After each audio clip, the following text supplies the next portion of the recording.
I'll give it just another minute or so since more people are filing in. But just want to thank everyone for coming, and we'll get started in about 60 seconds or so.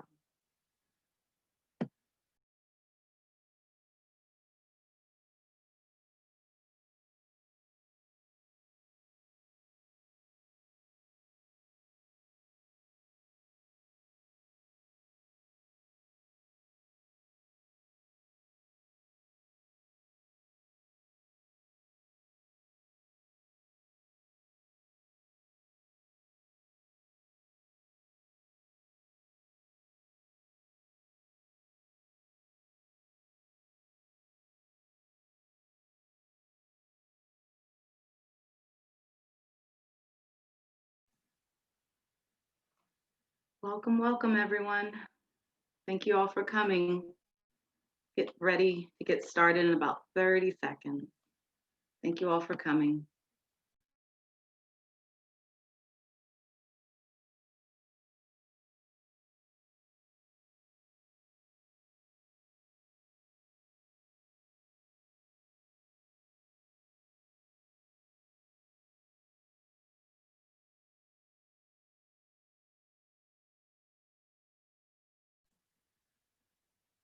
Awesome. So I think we should go ahead and get started. Um, I'll start with myself, actually. My name is Kim Sutter, and I am the Virginia Organizing Manager for Mothers Out Front. And I want to thank you all for taking the time to come and listen to us today as we talk about some pretty exciting legislative um, bills and items that are coming up in our upcoming General Assembly. And before we get started, I do want to let everyone know that this meeting is being recorded and streamed live on our Mothers Out Front Facebook page. So I'm very glad that everyone is here, and we're also going to share the recording. It'll be emailed afterward. We also wanted to begin by acknowledging the mob violence at our Capitol this afternoon, and it sort of spilled over into this evening. So I want to thank you all for persevering and your commitment to true democracy. And the way I define that is regular folks like us coming together to advocate for grace and truth. And part of that, I believe, is what we'll be talking about today, about democracy and figuring out what policies need to be in place for a livable climate for our children and their future. So again, thank you all for coming. I see people are still coming in, so I'm really excited to see all of you, so thank you.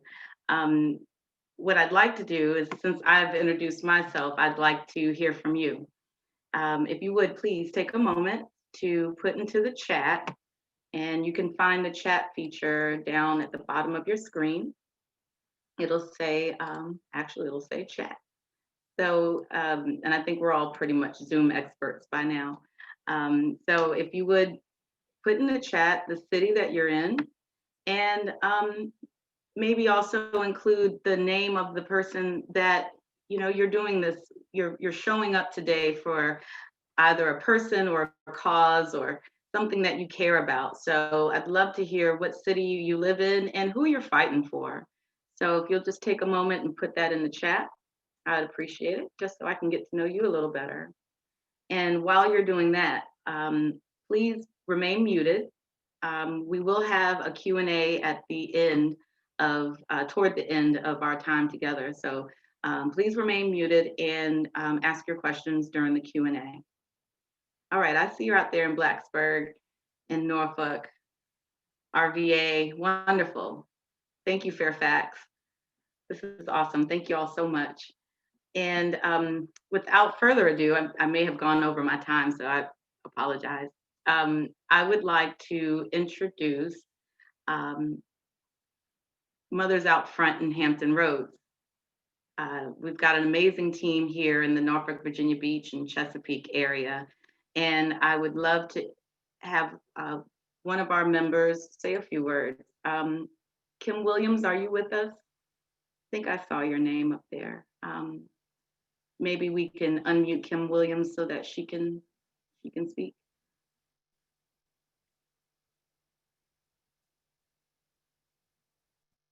Yeah, she should be able to. Hi, can you hear me? Yes. Okay. What's the question again, Kim Sutter? Oh, just a little introduction of the Hampton Roads, the work that we've been doing in Hampton Roads. Oh, yes. Kind of like a commercial, but not quite really. Oh, okay. The 4 years ago, or maybe it's now almost 5 years, the founding team of Mothers Out Front in Massachusetts connected with Virginia Organizing here because of the common cause of concern for climate change and the need, and realizing that we are a frontline city here in Norfolk with the rising seas. And so we were one of the first teams to start in Virginia, and I've been volunteering since the beginning. So I guess I will just leave it at that. And we have been working against pipelines, and we have got to know people across the state because of this struggle with the little piece of a pipeline that was connected to that got built, but was supposed to connect with the ACP, which is not getting built. So yay! And we are trying to stop new fossil fuel infrastructure, so that we can reduce the carbon and methane in the atmosphere, so we can have less waters rising at our feet here on the coast of Virginia. Thank you. Thank you. Thank you. I appreciate you for sharing that. And next, we'd like to introduce you to a friend of Mothers Out Front and a huge advocate for climate health, and that would be Lee Williams, who is the co-director for the Green New Deal. Lee? Thanks so much, Kim. And I'm just so grateful for the invitation this evening, and also to be in the room with so many friendly faces, almost family. Shout out to my cousin, Kim Williams. We go way back on the pipeline struggle. It's a good space to be in tonight, considering the shit show, excuse my French, happening up in DC right now. So thank you for having me. I apologize for swearing, but it's been a very emotional day. We started off so super excited about what was going on in Georgia. And then we had a delegate call that many of your members were on. Thank you, Tiziana. We had a long call. It was a little over an hour with Delegate Sullivan talking about the Green New Deal Act and the moratorium and our repeal right to work bills. And sound like we almost had him till the very end. He slipped away. Oh, thanks for the new slide. I appreciate it. But so the implications of what's going on in DC, and I mean the good things, with the Biden administration coming in, they've rebranded the Green New Deal on the federal level. They're calling it the Thrive Agenda. And that's going to roll out on January 21st. And I'm confident that these next 2 weeks are going to just fade away, and we are going to have real transformative things we're going to hit the ground running with the Biden administration.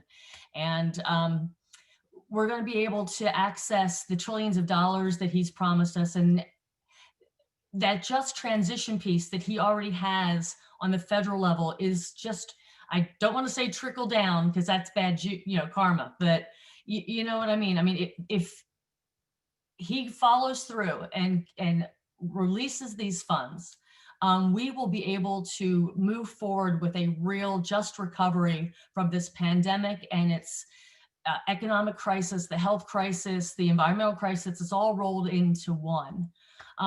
So just a background for some folks who don't know who Green New Deal is, we have built a diverse intersectional movement across the Commonwealth. We're only about 2 years old. We were hatched out of the Sunrise Movement on the federal level. And currently we have over 80 activist organizations, and we've really risen up and unified our message around the intersectionality and the need for big, bold change and solutions that are matching the urgency and the scale of the crisis that science is demanding that we face. So the nation is poised, as I said, to get trillions of dollars from the Biden administration, but Virginia needs a jobs program on an unprecedented scale, starting right when social distancing ends. And we have the opportunity to jumpstart all of that planning so we know what we're going to do with these funds when they get here, so we could really hit the ground running almost on day one when those funds are released. I would advance the slide, please. Thank you. All right, so we have 13 bills again this year because we always go big. Our flagship, our first 3 bills are also interwoven. I'm going to talk about them all kind of in a lump first. We have, as I said, the 13 chief bills, none of them have numbers yet. We are told now that by law, they have to give us our bills by Friday of this week. We'll see. We were also told we were going to get them on December 30th. So we shall keep our fingers crossed and see what happens. We do have 2 bill numbers, but beyond these chief 13 bills that we're really advocating for, we also have a long list that I'm not going to go into tonight that are also really valuable and important bills, but we just don't have the bandwidth as a small, scrappy volunteer organization to carry all of them. But we still will be doing the best we can. A lot of them were introduced by partner organizations. I didn't really introduce myself, except the big shout out to Kim. I am a critical care nurse by trade, and I've been doing this work since I snuck off to New York City when I was in 8th grade to go to the No Nukes concert when James Taylor, what's his name? Well, whatever the guy's name, he went out with Daryl Hannah for a long time. Anyway, they were playing up there. It was great. I took the train up from Philadelphia. I've been doing this for a very long time from the grassroots organizing space. Never worked for any of these groups, but have hitched my wagon to all of them that are doing the Jackson Brown. Thank you, David. All of the great organizers here in Virginia. I got here 28 years ago and started working closely with the Sierra Club when we were trying to keep the Arctic Wildlife National Refuge from being drilled under the Bush administration. And then I was protesting when Obama was in office because he wasn't doing anything to stop the Keystone XL pipelines. And then fracking became an issue. And I'm from Philadelphia originally, and Lancaster County, where my brother lives, is really susceptible to water contamination from fracking. And then the Sunrise pipeline was up there, and the Sunrise was going to come down and connect to the Atlantic coast. So I've been doing this with different people, but we're bringing everybody together into this big group. And as Sam Razul, our founding brother, would say, we can go further together. All of our intersectional policies will have more of a chance when we advocate with each other and get out of our silos and make this a real community push, a dirty grassroots push, and stop relying on higher powers to do the hard work for us. We have the power. We just have to tap into it. So I'm going to go over briefly, since for time constraints, what the Green New Deal and the fossil fuels. So the moratorium piece is also in the Green New Deal Act. And the repeal right to work piece segues in there because that's all part of the just transition and the jobs program that we envision. So I'm going to turn off my camera because I'm just going to read to you all to make it more concise since we have a time constraint. So the Green New Deal is going to commit Virginia to a transition to 100% clean renewables, mainly in solar and wind by 2036. It will create tens of thousands of jobs in the new renewable energy sector and ensure this economic investment in renewable energy uplifts workers and vulnerable communities that protects residential and small business ratepayers from being burdened by the transition to renewables, which we see happen during when the Virginia Clean Economy Act numbers came out. It also creates a climate action plan that will address climate change strategies like mitigation, adaptation, resiliency across sectors like transportation, agriculture, and building construction. It also sets up a broad and transparent stakeholder process that allows public input at different levels of the climate action plan and prioritizes engaging communities of color and low-income communities to design a just transition. So we're just not swooping in and telling folks what we think is going to work for their communities. We really have in the language for the climate action plan that we engage communities that are on the front lines. We have a lot of supporting data with the NAACP fence line report that came out last year. There's also an advanced clean economy energy report from 2019 that backs up our numbers for the jobs creation. And I sent along to Beth a lot of resources, but I did not include the footnotes, the documentation, but they are available, and we probably shared them when we had our Green New Deal Zoom 101s, and they were included in those. But I will send them on to you all and hopefully get them out to you when the packet goes out after our event.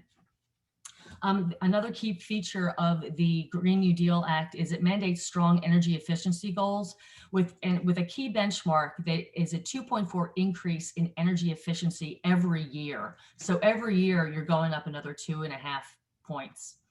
The moratorium bill places a moratorium on new fossil fuel infrastructure by 2022, and that will stop the build out immediately of more fracked gas plants and pipelines in order to help boost the renewable energy economy. It will also establish a Department for Fossil Fuel Worker Transition Assistance, which will create programs that include job training support, relocation assistance, income and benefit support, and early retirement benefits. It also requires clean energy jobs to use project labor agreements and protects a worker's right to unionize. So it's key that we repeal the right to work.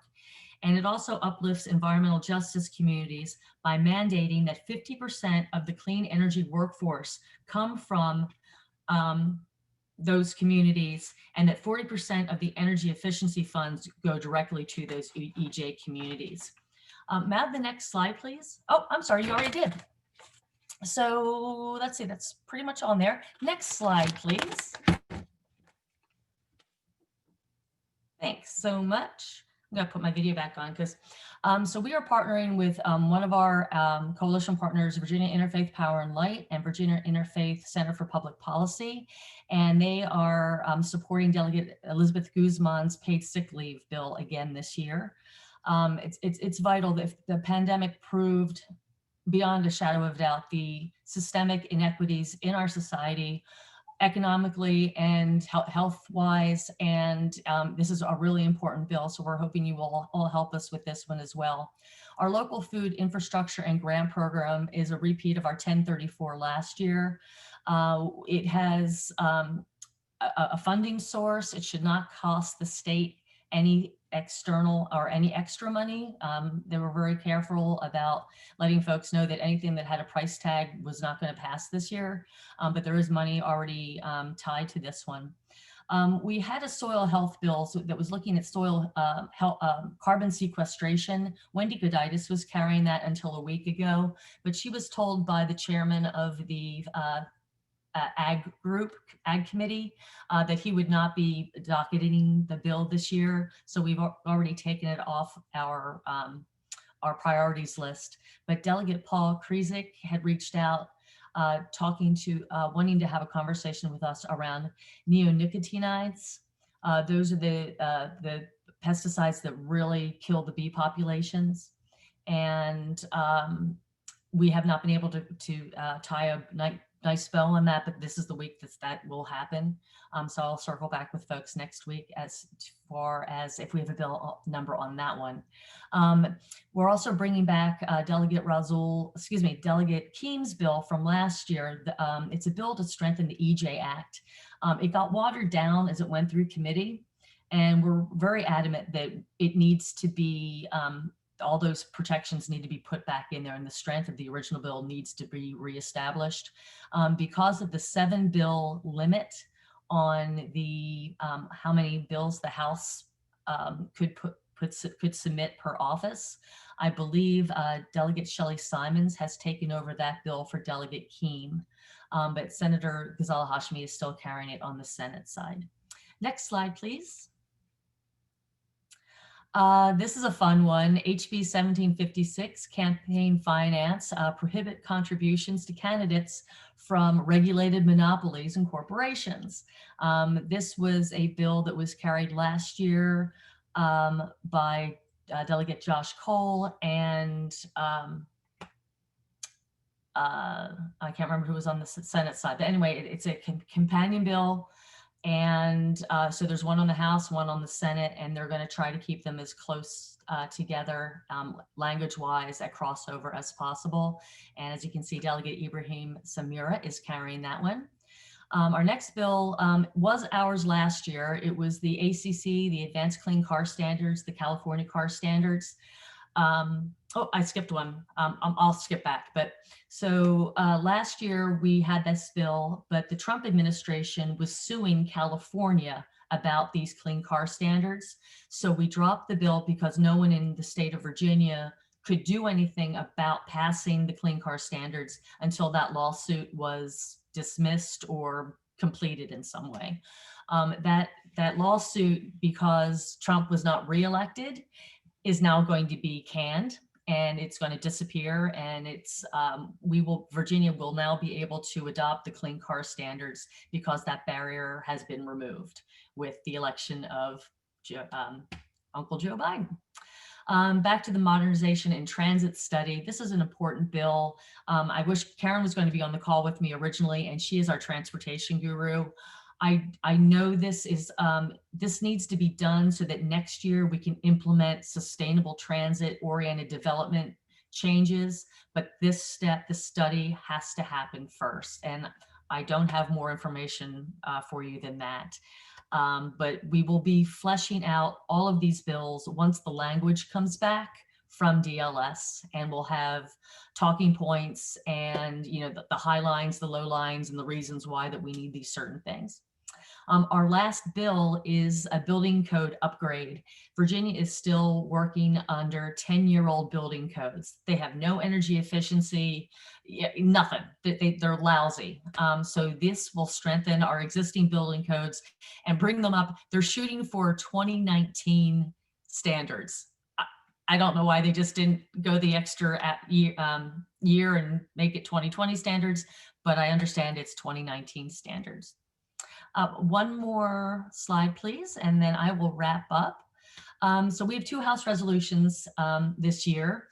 We're bringing back the Declare a Climate Emergency. And last year we had the same resolution, and it was unanimously voted out of committee and the House floor and sent over to the Senate. And so we have every Democratic House member voted for it. So we have all of our House members on record voting for declaring a climate emergency. And that's interesting. These recorded votes are very important to when we want folks to come back and advocate for our bills later. Two other important things that happened last year and the year before is the Virginia Democratic Party voted unanimously to support the Green New Deal Virginia. So the governing body of this, the chapter, the Democratic, Virginia Democratic chapter has unanimously voted to support Green New Deal Virginia. Last year, they also voted unanimously to support the repeal right to work. So these legislators, these elected officials need to listen to what the people are telling them to do.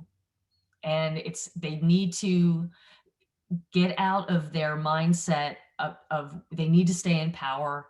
They're thinking about re-election next year. They are worried about having Republicans come in and run against them based on their voting records.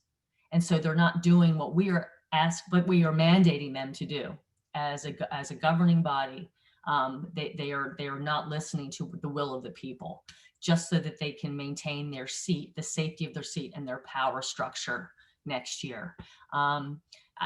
I can't say I blame them if they really want to be a career politician, but I don't think any of them got into this because they wanted to be career politicians. I think they really wanted to change the world, make it a better place for them and their families and us. But then once they get in there, they immediately have to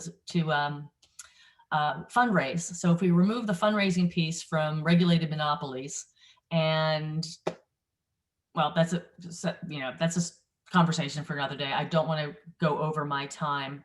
But there are talking points. There are a number of actions. We have a sign-on. We have a letter that you can send to your delegate and senator asking for their support of our policies. There's also a petition that we are catching signatures on that we will send to the Labor and Commerce Committee and the Appropriations Committee when the time comes to show the number of folks that are behind that. We also have a petition on our website that I did not share that is going to go directly to the governor, because even once we pass it out of committee, the governor can refuse to sign it at the end of the day. He has the authority to veto it. So we've got petitions for the repeal right to work. We have petition for the Green New Deal Act and the moratorium. And we have a petition for the paid leave so far. We have no other actions for the rest of our bills, but they will be coming. And I thank you very much for listening to my very long segment here. And I guess I will just hang tight until questions at the end. Thank you so much.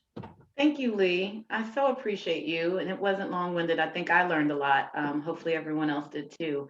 You did mention that you have a website that you'd like everyone to visit. I just want to make sure everyone knows that when we send the thank you email, we will include a recording of this webinar, as well as links and websites and things. So Lee, feel free to add it to the chat, but also to let everyone know that we will certainly share that information with everyone. Now, what you can do right now this minute, if you'd like, we also have a method that you can contact your individual representatives and tell them that you support the Green New Deal. It also includes some information, I guess, an already written letter. So all you have to do is just a couple of clicks, boom, bam, and your delegate or senator will hear from you. So I put the link in the chat, and if you would please go ahead and click on that, and you can take that action right now, right from your chair, your couch, or wherever you are right now. And what I'd like to do right now is introduce our organizer from Northern Virginia, Tiziana Bottino.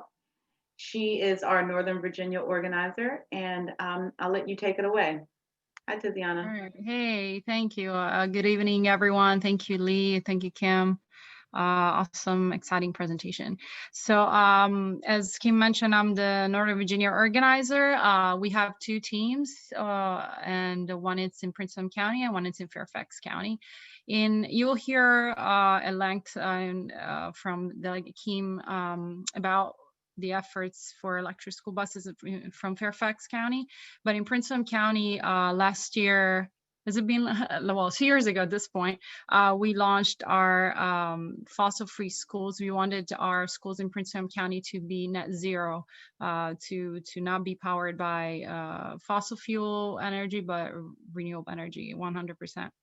And so we pushed our efforts, and we actually had a victory last June, after just a few months, and even through the pandemic, we got the school board to release an amazing historical resolution that recognized climate change as a threat, and then they pledged to take action. And then they also directed their staff to establish standards that include renewable energy and to provide options for design and constructions of net zero buildings. So basically all the new schools that will be built will have a standard that must include renewable energy and net zero building constructions. And then there was so much more in there too.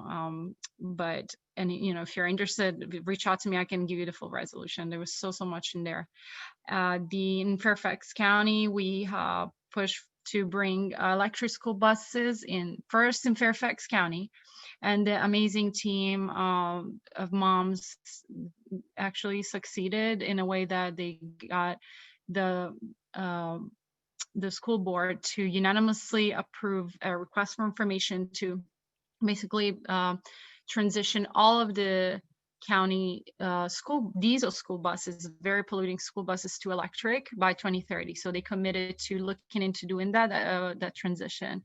And shortly after, they worked with Delegate Kim on an amazing bill that would help bring electric school buses to the entire state of Virginia. But I will let him speak on that. So if you have any questions, there is a lot more that we did, but I don't want to take the time. So I'll let Kim introduce our amazing delegate, Kim.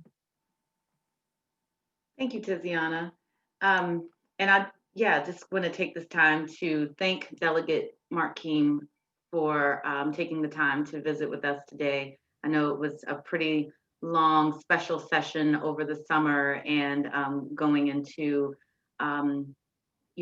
these uncertain times, taking the time today to meet with us, I'm honored and I'm grateful. So thank you. Everyone, I want to introduce Delegate Mark Keem to you. He represents the Virginians of the 35th District in the House of Delegates. And in 2009, Mark, hopefully it's okay that I call you Mark, he became the first Asian-born immigrant and the first Korean American elected to any state level office in Virginia. So thank you so much for being with us, Delegate Keem, and take it away. Thank you very much, Kim, and to everybody joining us tonight. It is a privilege once again to join all of you. I'm a regular with the Mothers Out Front, which is why I even have my own banner here behind me.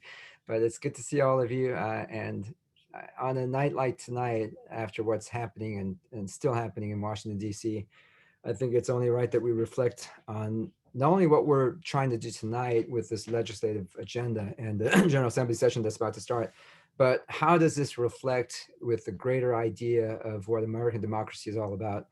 Kim just mentioned in her brief introduction of me that I was born overseas. I was born in Korea, and I spent some of my time as a young person, as a child, in another country, Vietnam, not that far from Korea. And one thing that both of those countries have in common, which in addition to the fact that I lived there as a child, is the fact that both of those countries have suffered through many coups d'etats, internal rebellions and revolutions, lots of wars, lots of leaders being shot and killed on the streets, and as a result, different governments taken over.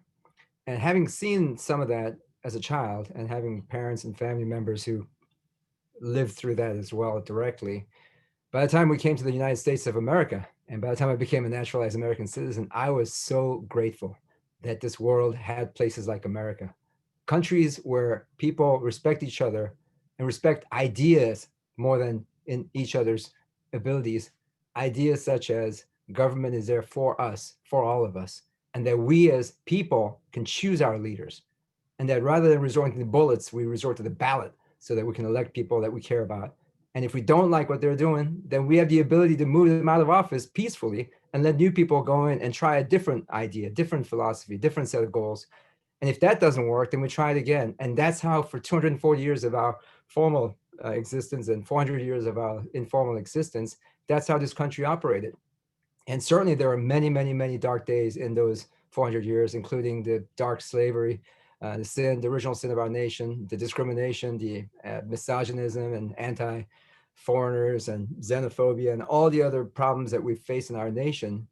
Even after all that, for 4 centuries, we've still endured as a nation that is better than all the other nations on earth because of the simple fact that we are a government of, for, and by the people. And that we believe in that idea so strongly that people are willing to stand up and be beaten up and to be lynched for the idea that all of us should have a right to vote and choose our own leaders, and not let bullies and not let terrorists and not let egotistic people take over our government and destroy the fabric of democracy. So that's what we stood for. That's why I came to this country. That's why I love being an American. And that's why I'm so proud to be a naturalized American. And that is so reason why when I was elected to the House 12 years ago, I guess it was 11, 12 years ago, I was so honored to put my hand up and become sworn in as a member of the House of Delegates, the longest and the oldest continuously legislating body in the modern world. And for me to draft bills that come from ideas that I share with people like you and just constituents, we come up with ideas and say, here's how we should change our government. And here's how we should change our laws so that it reflects our agenda. And to be able to do that year after year, election after election, and even though I started as in the minority party with 30 odd members, today I'm a member of a 55 member Democratic majority. And so now we are finally able to advocate for values that I care about and you care about, and to put into law, into our code, into our regulations, our policies, those changes that we want for us, for our mothers, our wives, and our spouses, and yes, for our children. That's what the government ought to be. And yet today, last few hours of watching in between my meetings, watching what's going on in our nation's capital, I cannot fathom what I'm seeing is not just a scene out of a movie somewhere, not just some horrific science fiction movie or theory that somebody's espousing about what America could be the moment we lose sight of why we exist. And so as we face the reality that there are people in this country, hopefully a small minority, but a very violent and vocal and outrageous minority, the fact that this group of traitors and terrorists who have gone into the Capitol, leading to at least one woman's murder and attacking the fabric of our government and being enabled by leaders of government themselves, it's a reminder once again that we have to take this job very seriously.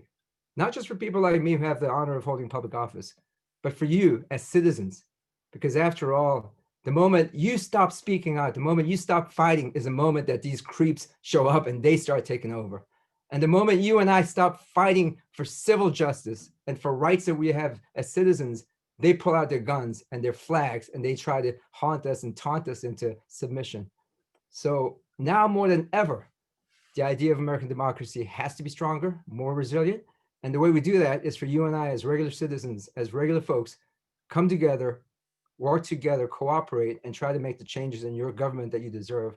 And that's why I'm so proud to be here today. And I want to tell you a little bit about the bill that I'm working on, which is about electrifying our school buses, taking away this diesel fuel and carbon emitting and hazardous methane and other gases that are coming out of those fuels, taking that away from those confined metal boxes that our kids sit through as they're going to and from school, and replacing those with cars that will not emit any kind of emission. I think somebody asked earlier, what do these LEV and ZEV, LEV, ZEV means? It stands for low emission and zero emission vehicles. I had a bill, in fact, the bill that Lee Williams was talking about, I carried that bill last year to create a clean car standards in Virginia. And unfortunately, the bill it passed the House committee, but it died in the appropriations because of funding issues. But that's an idea of taking these cars like like cars I can't afford, but things like Tesla and all these fancy cars that are out there that people use to charge up, taking that concept of taking a fuel car and converting it into an electric car.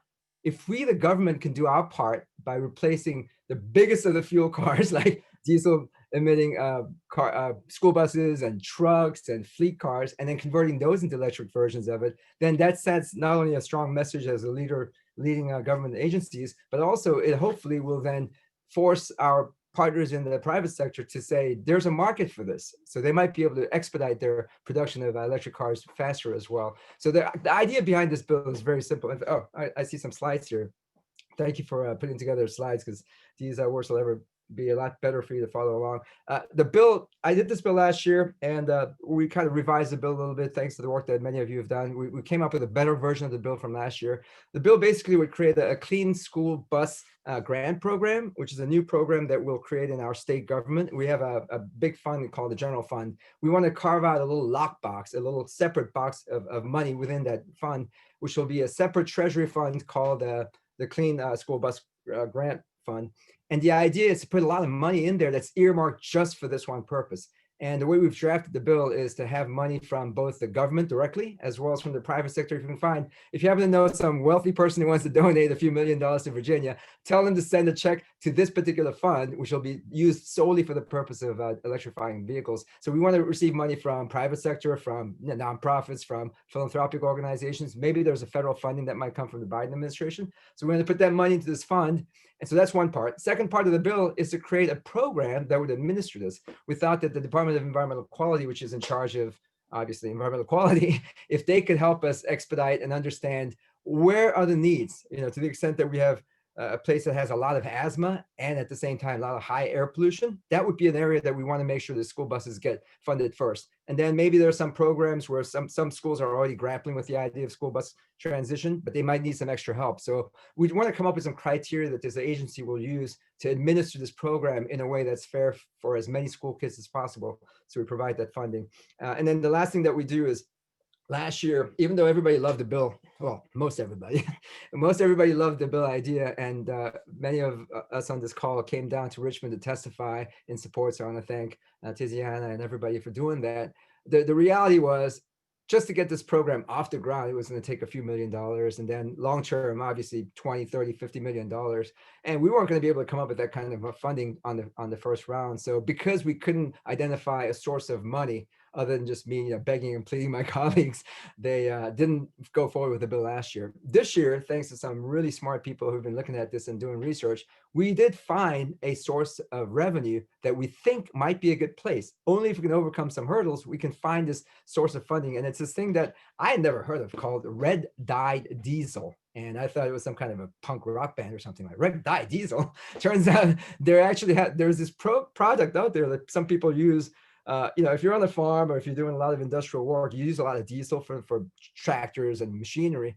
Well, some of that diesel is earmarked for that. And then there are other diesels that are used for other things like boats and what have you. There's this one portion of diesel fuel that's sold in Virginia where it's not really one customer. It's like a kind of the hodgepodge, like the leftover miscellaneous usage. So that's why the technical name, I want to get this right, it's called non-road equipment red dye diesel fuel. Okay. This is a category of fuel that kind of like a whole bunch of different people use. But here's the good news. It's not taxed. There are no taxes assessed on this diesel as we speak, because I don't think any of you and I have ever bought a gallon of this tax before. But if you drive down the street, you're going to pay taxes on your gas. If you have a tractor, you're going to pay taxes on that. But this particular fuel source, apparently nobody's been taxing. So we said, I'm a good liberal Democrat. Why don't we tax the thing? So we came up with the idea to tax this pot of fuel that's not being taxed at 5 cents a gallon, which modestly comes out to somewhere around $6 or $8 or $10 million, depending on how much we use. And that wouldn't that be a great source of funding, which has a direct connection to the fact that diesel is what's creating the health hazards for our kids and also emitting carbon for our roads. And so if you were to tap that funding, put that money into this new fund, and then let the DEQ run this program to convert school buses from diesel to electric, wouldn't that be a great idea? So I thought this would be a wonderful idea, an example of what I said earlier about us as public servants working off for and by the people and coming up with ideas that benefit not me, the person, not my family, not my best friends, but the entire public at large, which is what government ought to be about. And so that's what I'm trying to do. So just to go through the rest of a couple of the charts. I wanted to just butt in just for a moment, Delegate Keem. That's very exciting. And if I do start a band, I'm definitely naming it Red Dye Diesel. But I was hoping that maybe we could go ahead and talk about ways that everyone here could advocate for this. Sure. So let me just get to the next 2 slides, very short, and I'm done with this. The best way for you to advocate for this is to make sure you understand why we're trying to do this. And obviously, we'll tell you who you should contact. But if you just want to read through this yourself, the goal here is to say that this is not, and again, I want to make sure you understand, this is not about us trying to do something special, some kind of a special interest thing. This is something that everybody should agree. I mean, there's no reason why anybody in Virginia will say, oh my gosh, yeah, let's keep these diesel fuels going as much as possible, because everybody agrees that we should have clean fuels, clean energy and clean air and such. But the problem right now is that the old school buses that your kids and my kids use are not the best. And so if we're going to replace it anyway and update it anyway, let's use something that's a clean energy fuel. And this is where the biggest difference between my bill and other versions that you'll hear about. There are a couple of folks that are pushing their own versions of this idea. My bill is based on the premise that I believe K-12 education is a core function of government. We believe in public education. We support public education. We think that taxpayers should pay for public education. If that's the case, when kids come and go from school to their homes, government should also be responsible for that part as well. We shouldn't privatize that part of our K-12 system, which means that the state government ought to come up with the money. So my program is simply a state program run for, by and of the government. And we do this in a way that benefits our kids. And so the bottom line is this: there may be other programs at utilities and others. The governor has some ideas. There are many people that want to do something similar to this. The difference between mine and their ideas is that ours is a government program run by the government, working with private sector as we need to, not the other way around. The private sector isn't telling the government, here's how they want to make money off of us. And so when somebody says, hey, how does your bill compare to others? My message is, listen, I think there's one of those things where we want to let 1,000 flowers bloom. There's so many buses out there. There's so many needs that if you can come up with money to do it yourself, great. But if not, here's one way that we think we should do it. So rather than being antagonistic with anybody, I want us to be able to say, let's do it all together. Let's work together on this. Last slide is just my contact information if you want to stay in touch with me. Thank you. Thank you, Delegate King, and lots of information. Again, I'm so glad that we're recording this so that we can share it with everyone and kind of download all that information quickly. But I would also like to share another link. If you would like to advocate for electric school buses, we also have an opportunity for you to contact your representatives and ask them to join Delegate Keem to advocate for it as well. Yeah, Kim, I'm so sorry. Can I just explain why I put if you look at the contact information, you have my Sure. contact. On the bottom, I put 3 committees. Those 2 of the 3 happen to be my committees, but the reason why I put that on is because this bill is one of those bills that may end up in 1, 2, or 3 committees, depending on how the speaker does it. I'm going to talk to her and make sure it doesn't end up ping-ponging. But last year, it only went to the Labor Commerce Committee, which deals with energy issues, and then it went to appropriations because of the funding. This year, because I'm adding this new tax that did not exist before, it'll most likely end up going to the Finance Committee, which I happen to be the vice chair. So the Finance Committee part of it, I feel pretty okay about. But once it comes out of there, the question is, do we need to make sure it runs through the other committees as well, or can it go straight to budget and try to resolve it? That's why I for now, I put 3 committees as jurisdictions. So if you're contacting your members and they happen to be on these committees, just remind them that this bill may be coming to them. If you're not living in a district that has a member there, just let them know about it as well. Thanks. Thank you. Thank you. So appreciate you taking the time to meet with us. And I just put the link to another page that you can, it'll help you contact your representatives. And I'm going to go ahead and scooch over to Southwest Virginia. And I'd like to, I'm not sure, Desiree Shelley. Desiree Shelley is our Southwest Virginia organizer. And Desiree, are you with us?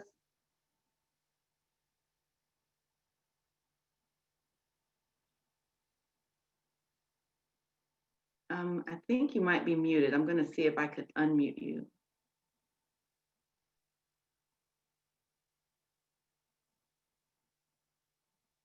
If you're able to, oh. Well, Desiree Shelley is our Southwest Virginia organizer, and she's been working with 2 very special teams, one in the New River Valley area and also in Roanoke. So I'm not sure if she's able to introduce her team. Oh, she's having an issue with her microphone. I'm so sorry. But Desiree is here, and thank you for joining us. And hopefully I can do some justice by introducing Kelly from the New River Valley team. Kelly, are you with us? And Kelly can tell us a little bit about her team and why she's doing this work with Mothers Kim, Up Front. sorry, while we wait for her, did you put the link to email legislators Yes, about the electric school bus bill? I did, and I can do it again if you like. Oh, okay. Sorry, I got kicked out, but that's okay. No worries. No, yeah, it's just my internet. Thank you. Okay. Kelly, are you with us? I am, yes. Awesome. Hi, everyone. I'm Kelly with the New River Valley team. I'm rather new to the team, but I work with a small group of very committed moms who are very knowledgeable about all issues surrounding climate change and environmental justice.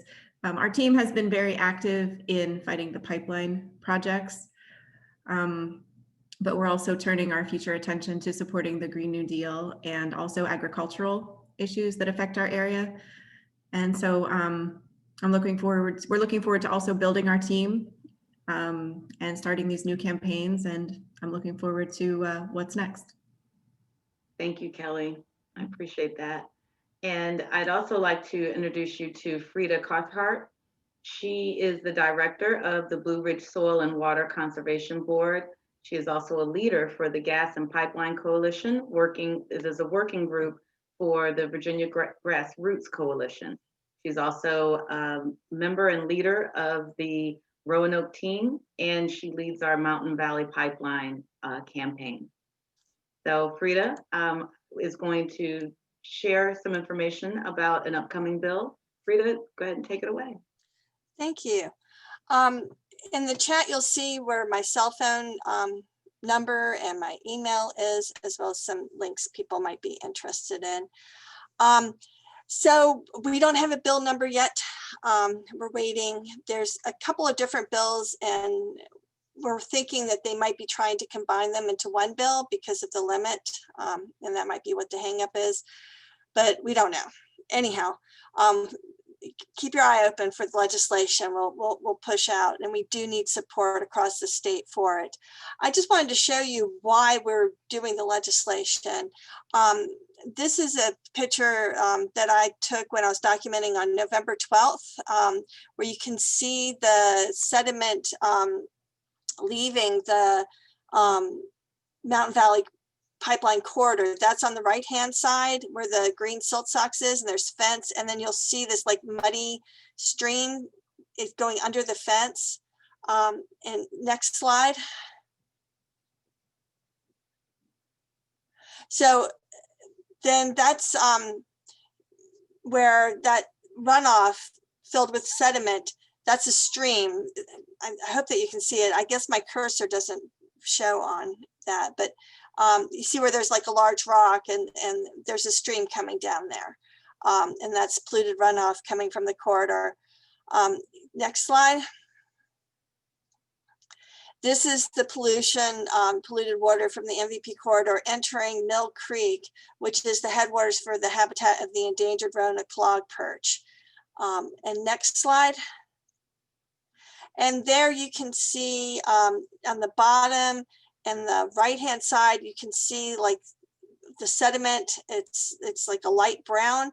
And then the grayish water is the clean water of Mill Creek, which is again, the headwaters for the endangered Roanoke log perch. So this is very upsetting that this happened in November, because I've been documenting, all those pictures were taken in Roanoke County, and it's above what's called a tier 3 pristine stream. And I and other people have been documenting since 2018 how the erosion and sediment controls that the Mountain Valley Pipeline has been using has continued to fail in the mountains where we are. And they're the ones who chose to put their pipeline through streams that have endangered fish. And the lawyers keep going to court, taking our documentation, going to court, and they keep getting shut down. But what's been frustrating is the DEQ hasn't shut them down and made them take these steps, which would take me too long to explain to you tonight. But there's technical reasons why they keep failing, and we are skeptical that there's any possible way for them to build this pipeline without polluting the water and endangering these fish that are supposed to be protected. They're on the state and federal endangered species list. So the legislation that we're going to be introducing is Cree Deeds back in 2018 had a bill to give the DEQ the power to stop the work on the fracked gas pipeline, but they haven't used it. And I was on I watched a webinar today and was able to ask Director Paler of the DEQ a question about when are you going to use the stop work statute, and he doesn't seem, either he doesn't understand it or he's acting like he doesn't understand it. I'm going to give him the benefit of the doubt and say that he doesn't understand it. That's where one of the links in the chat goes to what the actual statute is, but it seems clear to me that they should be stopping this from happening, and they're not. So we're working with Senator Deeds to strengthen the statute, to make it clear, hopefully changing some words from may to shall, and some other parliamentary maneuvers. But this is very important. they shouldn't be building this pipeline in the first place. It's the equivalent of methane emissions that would equal like over 20 coal-fired plants. I mean, it's something that should not be done in this day and time. And then the case can be made, if they are going to be doing it, they should be doing it right. So we're going to be up against a powerful gas industry. The gas industry is extremely powerful. So we're going to need as much help as we can get to make sure. Then that's what happened the last time, is the gas industry tweaked Senator Deed's bill back in 2018 and corrupted it from what the intent was going to be. So we really appreciate help advocating for the bill. We get a bill number and get it out there from across the state so that we can overcome the objections and the maneuverings of the gas industry. So it's gonna be a fun, short session. I appreciate this time. And if there's questions, I'll try and answer them in the answering question part. So. Thank you, Frida. I so appreciate it. Yes. And thank you for reminding us. There is going to be a Q&A after our speakers and actually coming up really soon. So I want to introduce you to one more team before we get to the Q&A. But before I rush along, Frida is, again, I want to assure you that we will be following up with emails on how you may be able to advocate for these bills, including the pipeline bill that Frida was just speaking about. Yes. Kim, I forgot also in the chat, there's a link to an hour-long presentation if people want to watch, with a whole lot of documentation about what has been happening with the Mountain Valley Pipeline. So people are welcome to check that out too. Perfect. Thank you, Frida. We'll be sure to include that link to that video as well. So moving right along, I again appreciate everyone for coming out, and I'd like to introduce you to our Central Virginia organizer, Troya Wright. Troya, if you don't mind unmuting yourself and telling everyone a little bit about yourself and the teams you support. Of course, yeah. Thank you everyone for coming, by the way. This is super flattering that you guys would come to see our little organization. But I'm Troya Wright. I live in Richmond, Virginia, and I am in service to the mothers, grandmothers, and caregivers in the capital region of our great state. We dedicate our lives in our teams here in Central Virginia to ensuring the just transition from fossil fuels and making sure that every iota, and I mean every one, every iota of fossil fuel infrastructure and plans do not get passed here in Virginia. And we try to stay here in Central Virginia with our work, but we tend to go all over Virginia and sometimes into North Carolina with stopping these pipelines that like to connect through our great state and harm the folks we care about, which are our children, because of our future in Virginia. And I don't want to take up too much time, and I want to go ahead and pass it off to Julie Kimmel, who's going to introduce you to a little bit more about what we're doing here in Virginia. Hi, I'm Julie. I'm actually moderating our Q&A, and I do have a handful of questions that I've already pulled from the chat, but if you have questions for our speakers, you're welcome to put them in there now, and I'll just add them to our list. So the first one, I guess I'll direct this to Lee because Delegate Keem had to sign off. It's from Carolyn. She says, a personal passion is getting utility money out of campaign finance. What are the chances of the passage of HB 1765 this year? I'm an internal optimist, and I don't take no for an answer until they say no. I'm not a gambler, but I'm going to say we can pass it if we show up and tell them they need to pass it. And that I'm going to say that just to be optimistic. I love that answer. Can I chime in? Yes. So at least with Dominion, there's a shareholder proposal that is going to be about lobbying and how they use their money. So anybody who's a Dominion rate payer or shareholder, that will be coming out in like March going into May. So keep your eyes open for that too. And Clean Virginia is having a program on this topic. I believe it's tomorrow. I did not send it around because I didn't see it till today, but I will send it to your leadership and have them send it out with the call notes. Okay, our next question is actually also from Carolyn. I was hoping Delegate Keem would be around to answer this one. Janine, if you're still with us, perhaps you can fill in.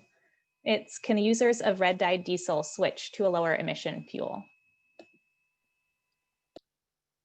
So I know that question off the top of my head right now, but I can tell you in terms of the way that we're approaching the red diesel dye, the idea is to essentially, for the folks that are using this very dirty diesel right now, to tax them, and farmers that are also using red dyed diesel to give them an exemption from this. So that's something that we're trying to include in the red dye diesel portion of it. So I don't know for sure if there's another less harmful alternative. That might be something that the industries know a little bit more about, since they're the ones that are actually using the diesel. Does anyone else have something to add?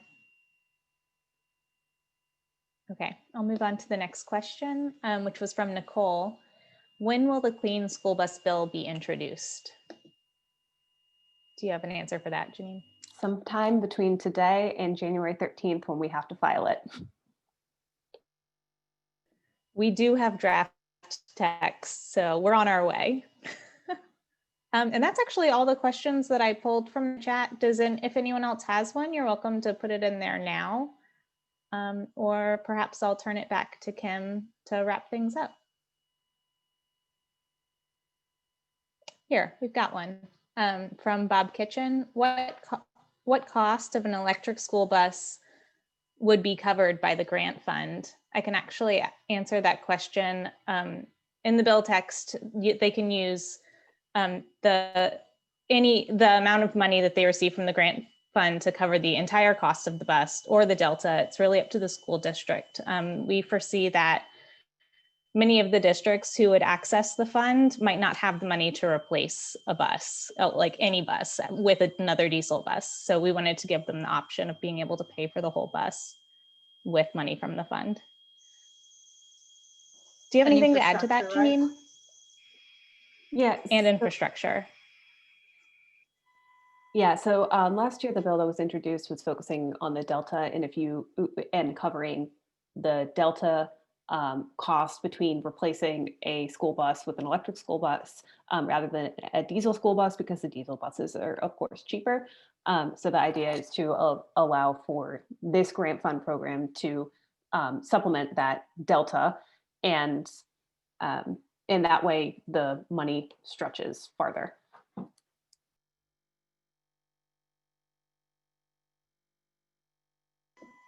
Okay, I think that's it. So I'm turning it over to you, Kim.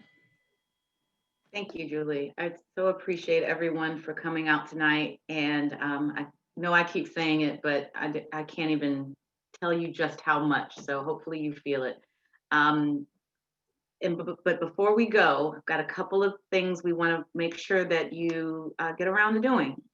We put in the chat a couple of links so that you can reach out to your own state delegate and or a senator to tell them that you're more than interested, that you're actively advocating for these bills. So if someone could go ahead and put those links in the chat. We have a link for the Green New Deal, and we also have a link for the electric school bus bill. I also would like you all to stay tuned for emails and text messages, because those bills will get assigned by Friday, I believe. We'll get those bill numbers. God willing, and the creek don't rise. So hopefully we'll get those out to you also by Friday. But if not, keep an eye out. Things are happening really, really quickly. These are unusual times, so cause for us to be flexible, and I appreciate you for doing so. Also, there will be some virtual lobby days. We're really excited about that. More Zooms, yay. So we're really excited about inviting you to actually meet with your delegates, and maybe even some delegates on committees that that they will be responsible for moving those bills along. Also, I'd like for you to consider contacting one of our wonderful organizers on this call today, Tiziana, Troya, and Desiree, or even myself, if you would like to join one of our local teams or start a team of your own. We're also going to have more events in the future, so again, keep an eye out on that. Our New River Valley team is having an interactive Green New Deal event tomorrow night. And it's going to include a very exciting art build. So I'm inviting everyone to learn more about the Green New Deal, and also have a little parting gift that you make for yourself. So we'll definitely put that link into the chat. I think I could do that right now. And again, that will be emailed out as well. And lastly, if you will indulge me in just for 1 second, I would love to have a group picture. Is everyone okay with that? It's not very often that we all get together, us and 50 of our good friends. So I'm going to take a group picture. And unfortunately, I couldn't get all 50 of us in here, but I got as many as possible. So when I'm going to count to 3, and then I want you to put on your very best smile. And again, I thank you all for coming, and good night. So real quick, smile, say cheese. Okay, hold that pose.